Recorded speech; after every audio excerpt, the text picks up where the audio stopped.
Oi gente, tudo bem? Meu nome é Juliana e a gente vai falar um pouquinho hoje sobre o amor do tipo de Deus. Existem umas parábolas que o Senhor conta, porque Jesus gostava de contar algumas parábolas. E eu separei uma para a gente tratar um pouquinho hoje. Ele estava falando com os discípulos a respeito da ovelha perdida, da dracma perdida, e entrou no assunto do filho pródigo. É ela que eu quero conversar com vocês hoje. Em Lucas capítulo 15, versículo 11, continuou: certo homem tinha 2 filhos, e o mais moço deles disse ao pai: Pai, dai-me a parte dos bens que me cabem. E eles lhe repartiu os haveres. Passado não muitos dias, o filho mais moço, ajuntando tudo o que era seu, partiu para uma terra distante, e lá se dissipou todos os seus bens, vivendo dissolutamente. Depois de ter consumido tudo, sobreveio àquele país uma grande fome, e ele começou a passar necessidade. Então ele foi e se agregou a um dos cidadãos daquela terra, e a este o mandou para seus campos a cuidar de porcos. Nesse tempo, os porcos eram considerados como maldições. Então, certamente esse homem aí, ele estava vivendo tempos de maldição. Ele escolheu isso, né? Vamos lá, mais a fundo. Ali, desejava ele fartar-se dos alfarrobas que os porcos comiam, mas ninguém lhe dava nada. Vamos começar a entender esse contexto aqui. Ele decidiu sair de onde ele tinha tudo para poder passar um pouco de trabalho. Isso te diz alguma coisa? Continuamos. Então, caindo em si, disse: quanto trabalhadores de meu pai têm pão com fartura, e eu aqui morro de fome. Levanta-me-ei e irei ter com meu pai, e lhe direi: Pai, pequei contra o céu e diante de ti. Já não sou digno de ser chamado de teu filho. Eu quero dar uma ênfase nesse caindo em si, porque é importante a gente notar que ele sabia que aonde ele estava não era lugar para ele. Ele era filho e não estava vivendo como filho. Então ele sabia, caiu em si e reconheceu: poxa, lá onde meu pai mora, os trabalhadores dele comem melhor do que eu. Então eu vou voltar lá com meu pai e vou dizer: olha, pai, eu errei, eu não sou digno de ser chamado de filho, mas existe a possibilidade de eu voltar, de recomeçar? Simbora. 19. Já não sou digno de ser chamado de teu filho, trata-me como dos teus trabalhadores. Olha aí o jugo onde ele se colocou. Por uma decisão que ele tomou, ele queria ser tratado até como um servo. E levantando-se para seu pai, vinha ele ainda longe, quando seu pai o avistou, e compadecido dele, correndo, o abraçou e beijou. Quando ele diz assim para mim: o seu pai o avistou. Se o pai o avistou, certamente o pai estava esperando ele voltar. Então o pai dividiu, porque entendemos que herança é dada quando o pai, ou a mãe, ou qualquer um, ele morre. Então o filho matou o pai. Tipo assim, a decisão dele, ele foi um filho egoísta, ele foi um filho interesseiro, ele matou o pai. Não uma visão mais lógica, porque ninguém consegue uma herança de uma pessoa viva. Não faz sentido. E quando o pai avista o seu filho vindo de longe, ele diz: meu filho tá vindo. Esperei tanto por ele, vamos se colocar um pouquinho no lugar desse pai. Esperei tanto por ele e olha ali, sabe, o preço da espera, a ansiedade daquele pai, saber que uma hora isso iria acontecer, a esperança, a expectativa do seu pai, a alegria do pai ver o filho voltando. Quanta alegria! Quantos de nós não esperamos que as pessoas que a gente ama voltem e, tipo, recomecem, né? Porque quando a gente ama, a gente quer realmente que as pessoas voltem para perto da gente. E o filho disse ao pai: Pai, pequei contra o céu e diante de ti. Já não sou digno de ser chamado de teu filho. 22. O pai, porém, disse aos seus servos: trazei depressa a melhor roupa, vesti e ponde-lhe um anel no dedo e sandália nos pés. Gente, sandália dada a quem tem autoridade, a honra. Ele tinha separado já este anel, ele já tinha separado a melhor roupa para a volta desse filho. Trazei também e matai o novilho, cevado, comamos e regozijamo-nos. Porque este meu filho estava morto e reviveu, estava perdido e foi achado. E começaram a se alegrar. Ora, o filho mais velho estivera no campo, e quando voltava, ao aproximar-se, viu a casa, ouviu música e as danças. Chamou um dos seus criados e perguntou-lhe o que era aquilo. Indignado, com certeza, ele estava. O que é que está acontecendo? Festa e eu não estou sabendo. E ele informou: veio teu irmão e teu pai mandou matar o novilho cevado. Mandou matar o novilho. Então já tinha algo preparado para aquele momento, porque o recuperou com saúde. Ele se indignou e não queria entrar saindo, porém o pai procurava conciliá-lo. Mas ele respondeu ao pai: há tantos anos que te sirvo, sem jamais transgredir uma ordem tua, e nunca me deste um cabrito sequer para alegrar-me com meus amigos. Vindo, porém, este filho, que desperdiçou os teus bens com meretrizes, tu mandas matar? Para aquele novilho cevado, existia um novilho separado para o momento. Então, a expectativa para aquela ocasião acontecer uma festa, devia ser bem uma expectativa mais gritante, né? Então lhe respondeu: pai, meu filho, tu sempre estás comigo, tudo que é meu é teu. Entretanto, era preciso que nos alegrássemos, porque esse teu irmão estava morto e reviveu, estava perdido e foi achado. Então eu quero dividir isso aqui com vocês. Eu tenho 2 filhos e um pai. Um filho que foi extremamente interesseiro, egoísta, matou a visão do pai, saiu, se afastou, não quis saber, viveu, gastou tudo, falhou, festou, fez o que tinha para fazer, né? Quantas pessoas a gente não conhece que já fizeram isso? Do outro lado, o outro filho, que estava debaixo do mesmo teto com o pai, mas estava mendigando algo que também era dele e ele não soube aproveitar. Então ele exigiu do pai algo que era dele, que ele também podia estar ali. E eu quero trazer isso para a nossa realidade.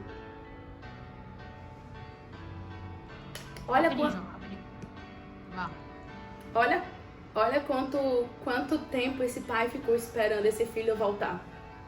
Será que esse pai não estava falando pro outro irmão: filho, que saudade que eu tenho do teu irmão, que saudade que eu tenho de estar os dois aqui comendo, que saudade que eu tenho de vocês. Será que esse irmão não ouvia isso do pai? Porque se o pai avistou o outro vindo de longe, certamente o pai estava esperando ele, certamente o pai compartilhava. Mas o outro estava tão focado no trabalho, tão focado em servir. E cadê o amor com o outro, com o seu irmão? Qual irmão que não ama o irmão? Sabe? Isso me leva a uma outra passagem. A Marta e Maria.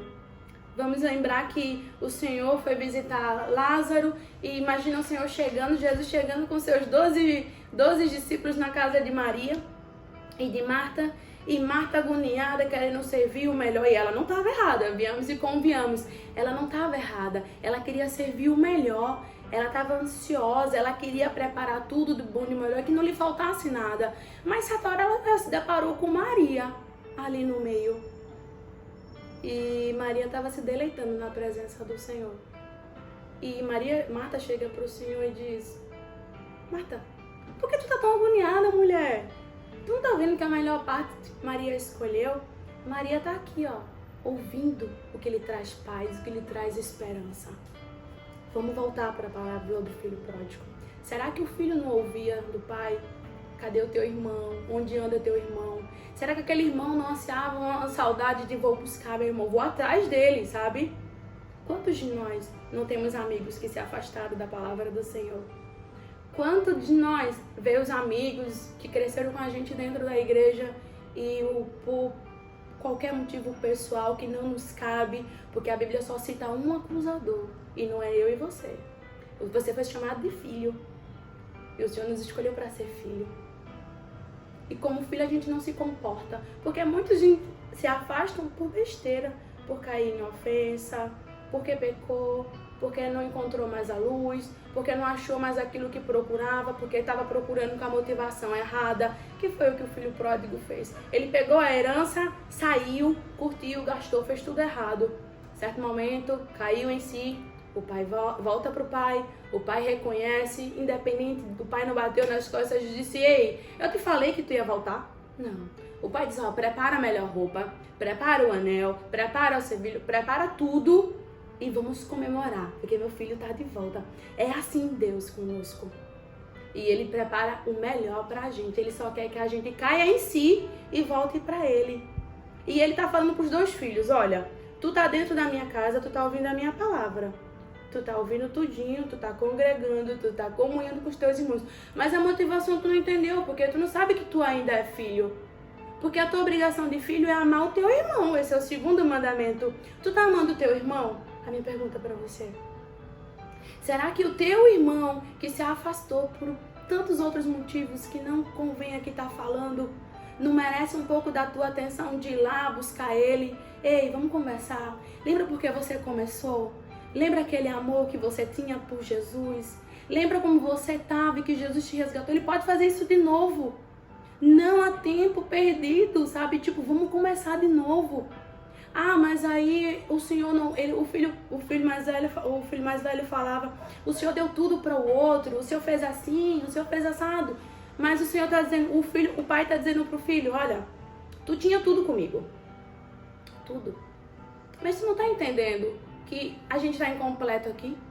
O outro tá fora. Como é que tu consegue se alegrar se o teu irmão tá na rua, na chuva, passando fome, passando sede, se drogando, se prostituindo? Será que a realidade do teu irmão não te comove? Será que esse tempo todinho morando comigo, comunhando comigo, tendo relação comigo, não faz entender que tudo que eu quero é para o outro, é os dois juntos, é os dois andando junto, é vocês entenderem que o propósito disso aqui é os dois estarem juntos?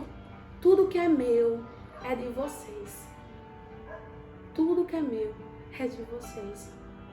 Hoje, se a gente parar para analisar, tem muitas igrejas cheias de pessoas vazias que não têm amor próprio. E na igreja no domingo é fácil, todo mundo vai. Mas na segunda-feira você não sequer nem liga para aquele irmão perguntando por que ele não foi no domingo.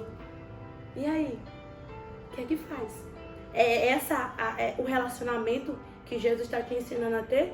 Porque ir para a igreja, levantar as mãos para o céu, agradecer, Senhor, vamos dançar na presença do Senhor. Qualquer um faz. Mas ligar pro irmão para saber se tá faltando alguma coisa, se ele precisa de colo, se ele precisa de qualquer recurso, você não tá fazendo. E muitas vezes a gente pode até se perguntar, se vocês pararem para analisar, este pai, a única coisa que ele queria dos filhos era relacionamento. Ele esperou um voltar, mas ele estava esperando o que estava dentro chegar até ele. Porque o que estava dentro estava tão agoniado. Marta, estava tão agoniado querendo fazer as coisas. E aí? Marta, se acalma. Acalma aqui, fica só um pouquinho aqui comigo. Ouve o que eu tenho para te dizer. O que eu tenho é bom, perfeito e agradável. O que eu tenho vai te trazer paz. E a Bíblia não relata o que aconteceu com os filhos depois disso. Mas só o fato do pródigo ter caído em si me faz pensar. Hoje é uma oportunidade para eu e você cair em si. Para ver se a gente também não está sendo esse filho que está pegando as coisas, as bênçãos que está indo embora e não está voltando. Porque se tu é um cristão que está indo para a igreja só buscar bênçãos e depois não volta, tu também é esse filho. Mas deixa eu te dizer, há tempo para cair em si. E o Senhor está esperando. Como um bom pai, Ele está esperando a gente o tempo todo.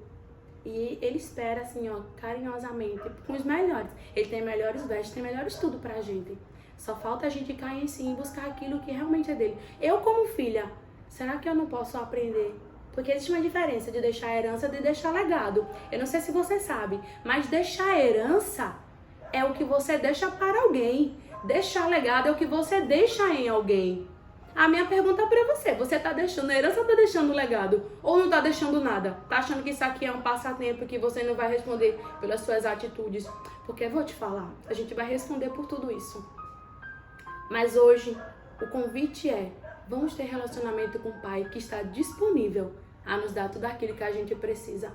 Porque Ele tem muito mais do que um anel e boas sandálias para nos dar. Ele tem amor para dar para com o outro.